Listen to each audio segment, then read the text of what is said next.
Olá, tudo bem?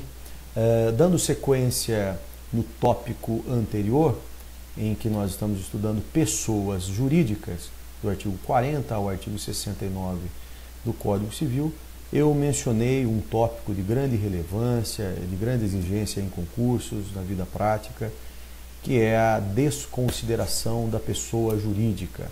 Tá? Um tema alguns falam desconsideração da personalidade da PJ, da pessoa jurídica. Um tema muito aberto, não é um tema específico do direito civil, muito embora temos um regramento hoje, é verdade, mas transcende, temos aí dispositivos no Código de Processo Civil, na lei adjetiva, e outros aqui na lei substantiva, como eu falo agora nessa minha apresentação. Bom, a pessoa jurídica, na aula anterior, eu mencionei que tem personalidade distinta dos seus sócios. A pessoa jurídica é uma entidade, uma organização, em que a lei empresta a personalidade, capacitando-a para ser titular de direitos e obrigações na ordem civil. Pois bem, pelo princípio da autonomia ou da independência, a principal característica é a diferença, a divergência, não é? Que eu não posso confundir a pessoa jurídica com os seus sócios. São pessoas distintas. Pois bem, a desconsideração da pessoa jurídica, ela acontece muitas vezes quando esta pessoa jurídica nasce com um propósito único de causar desgastes, tombos, golpes no mercado, e a legislação hoje ela prevê algumas hipóteses dessa chamada desconsideração da pessoa jurídica, a desconsideração da personalidade da pessoa jurídica. Bom, em primeiro lugar, até o Código Civil de 2002 nós não tínhamos nenhuma legislação para falar sobre esse assunto.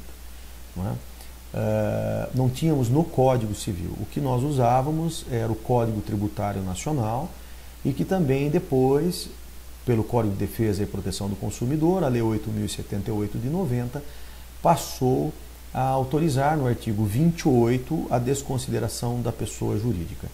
Posteriormente, o Código Civil, a nossa Lei 10.406 de 2002, com vigência de 10 de janeiro de 2003, o artigo 50 passou a dar amparo e reconhecer as hipóteses quando, como ocorre a desconsideração da pessoa jurídica.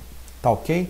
Então hoje a ferramenta utilizada, que a maior parte se socorre, é aqui do artigo 50 do Código Civil, que eu vou colocar aqui para vocês. Então a desconsideração da pessoa jurídica, ela acontece toda vez que tem um abuso, toda vez que há um desvio de finalidade, uma confusão patrimonial, não é? E esse desvio de personalidade, essa confusão patrimonial, os interessados, os prejudicados, os credores, podem pedir ao juiz que faça essa desconsideração, lógico, não é? O Ministério Público também, o MP, nos casos em que ele atua, também tem legitimidade para pleitear a desconsideração da pessoa jurídica. Não é? Quando a gente fala de desconsideração da pessoa jurídica, é que os bens dos sócios, dos particulares, passam a responder pelas dívidas contraídas desta pessoa jurídica, em nome desta pessoa jurídica. O professor Carlos Roberto, no livro dele, fala que certas pessoas jurídicas nascem com um véu, com uma máscara, não é? Com um véu, com uma máscara, com a única intenção de prejudicar negócios, de dar tombo no mercado. Não é? Então, esse é um remédio jurídico. Não é? O artigo 50, sem dúvida, que é um grande remédio jurídico para colocar freios, limites na pessoa jurídica, toda vez que houver desvio de finalidade, confusão patrimonial, poderá, a requerimento do interessado ou do Ministério Público, o juiz poderá desconsiderar a pessoa jurídica para que os bens dos sócios passam a responder pelas dívidas contraídas. Hoje o Código de Processo Civil, com a mudança, de 2016, ele fala da necessidade de instaurar um incidente processual de desconsideração da pessoa jurídica. Então é autuado em apenso, né, é um incidente processual aí no processo digital, em que a pessoa física é citada para apresentar sua defesa e suas alegações. Tá ok? Bom, na Justiça do Trabalho tem regra específica pelos princípios norteadores da Justiça especializada. Tá? Mas no Direito Civil, esse é o nosso artigo 50 do Código aqui. Os efeitos passam a atingir os bens particulares dos administradores, os bens particulares dos sócios dos administradores, conforme dito aí nesse nosso artigo 50 do Código Civil. Tá ok? Bom, dando sequência aqui, nós temos também agora o que deve conter uma pessoa jurídica no registro. Essa pergunta já caiu em concurso, que está a resposta no artigo 46. Uma pessoa jurídica deve conter um contrato social, a pessoa jurídica deve conter também um estatuto, o nome, não é? Quais os fins que ela se destina, a finalidade, qual o local de trabalho, qual o tempo de duração, o nome com a individualização, a discriminação dos seus fundadores, dos instituidores, como que eu vou administrar essa pessoa jurídica, quem representa a pessoa jurídica ativa ou passivamente, quem é que representa ela judicialmente ou extrajudicialmente, o sócio X ou o sócio Y, se os sócios respondem solidariamente pelas obrigações contraídas, como é que finaliza essa pessoa jurídica, enfim, tudo isso está também no artigo 46 do Código Civil. Então, a obrigatoriedade de conter nos estatutos algumas regras importantes aqui no nosso artigo 46. Bom, eu gostaria de falar também agora um pouquinho sobre a classificação da pessoa jurídica. É um tema importante, às vezes há uma certa confusão, eu particularmente julgo de grande importância falar sobre essa classificação da pessoa jurídica, que ela pode ser quanto à nacionalidade, olhar pelo prisma, pela ótica quanto à sua nacionalidade. Uma pessoa jurídica pode ser nacional ou estrangeira, não é?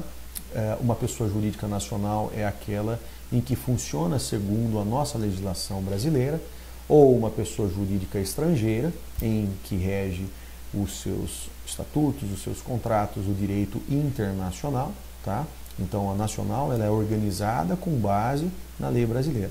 A PJ, a pessoa jurídica estrangeira, com base no direito internacional.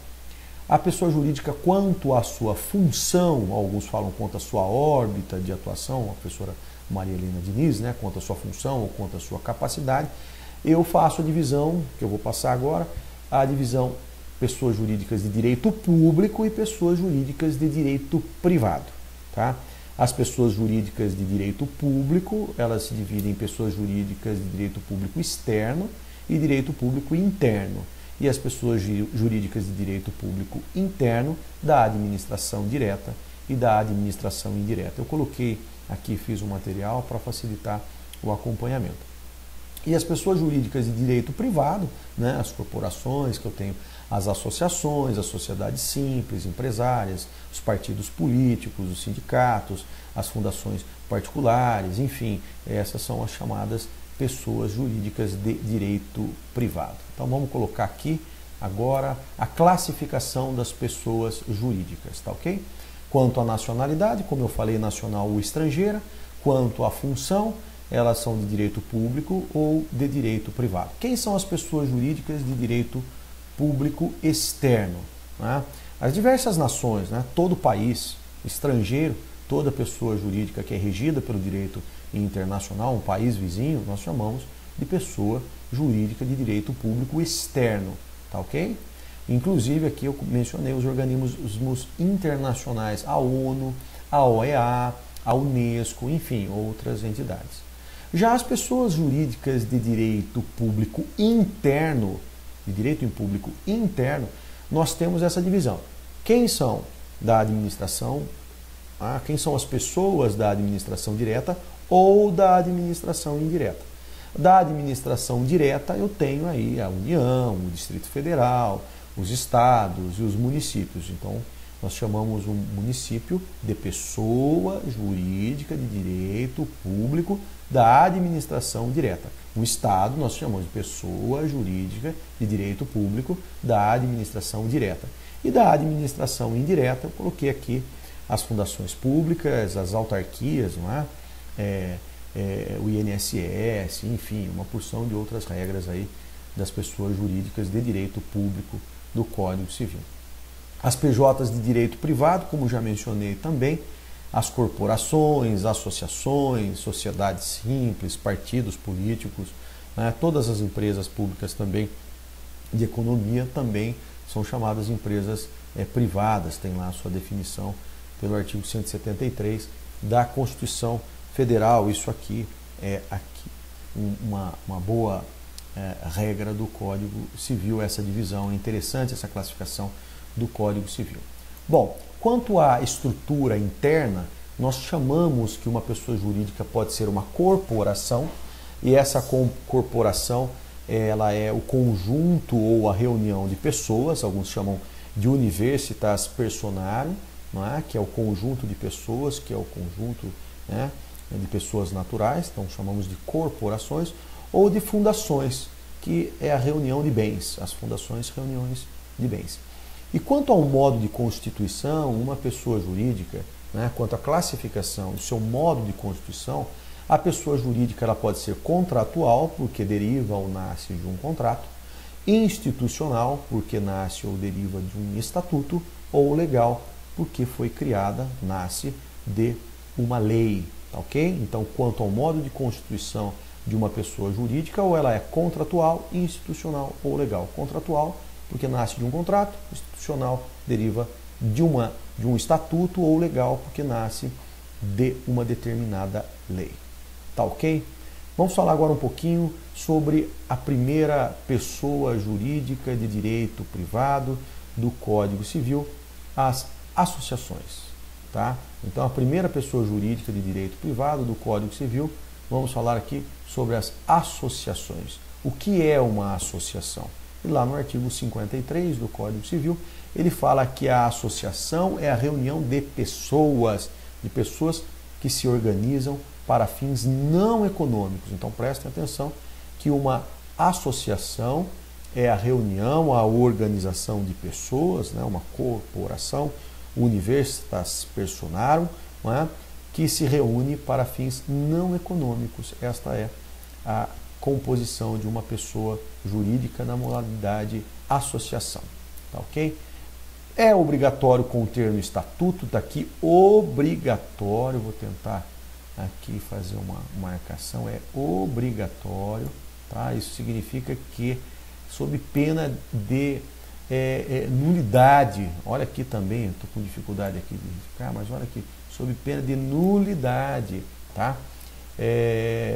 O estatuto deve conter, é obrigatório conter no estatuto a denominação, a finalidade, não é? Deixa eu apagar aqui, a denominação, a finalidade, a sede da sociedade, então eu preciso constar qual o nome dela, qual a finalidade, qual a sede da sociedade, quais os requisitos de ingresso de um associado, quais são os requisitos de exclusão ou demissão de um associado, quais são os direitos e deveres de alguns associados, quais são as fontes para a manutenção desta pessoa jurídica, qual o modo de constituir essa pessoa jurídica, quais são as condições de alterar o estatuto desta pessoa jurídica, a forma em geral de administração desta pessoa jurídica. Então, prestem atenção que para elaborar um estatuto de uma pessoa jurídica, o Código Civil, lá no artigo 54,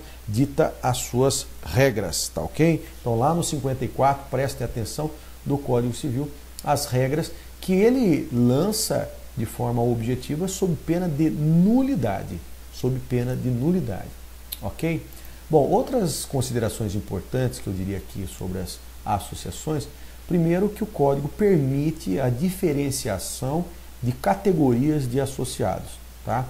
É óbvio que os sócios devem ter iguais direitos, mas é perfeitamente possível que o estatuto possa instituir categorias com vantagens especiais entre os associados.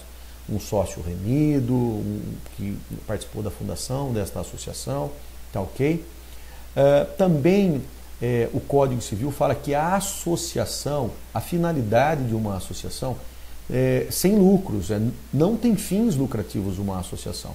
Ela pode ter finalidade religiosa, pode ter finalidade moral, finalidades culturais, desportivas, recreativas, mas não finalidade econômica. E às vezes na prática nós identificamos pessoas jurídicas que nascem com finalidade econômica, mas escamoteado ou mentiroso o seu propósito religioso, moral, cultural, desportivo ou eventualmente recreativo.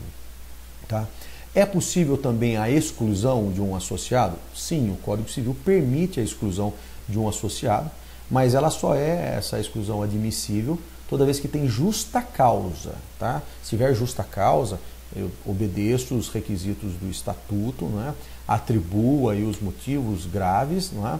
E pela maioria absoluta dos representantes é convocada uma Assembleia Geral, não é? Especialmente convocada para esse fim, dá-se o direito de defesa ao associado, mas ele poderá também ser excluído por um motivo grave, né? Por uma chamada justa causa, como o Código menciona. A retirada, a saída de um associado é permitida a qualquer tempo, tá? Não há necessidade de justificar, fundamentar sequer um pedido de um associado que queira se desligar. Não é? Ninguém é obrigado a ser compelido a associar-se ou manter-se associado. Isso está lá no artigo 5º, inciso 20º da Constituição Federal. Tá ok? Por hora, para aqui as associações, era o que eu gostaria de falar. E daqui a pouquinho a gente começa as fundações, um tema de grande relevância também, esta reunião de bens. Não é? Enquanto as associações eu chamo de reunião de pessoas, as fundações nós temos a reunião de bens. Até já.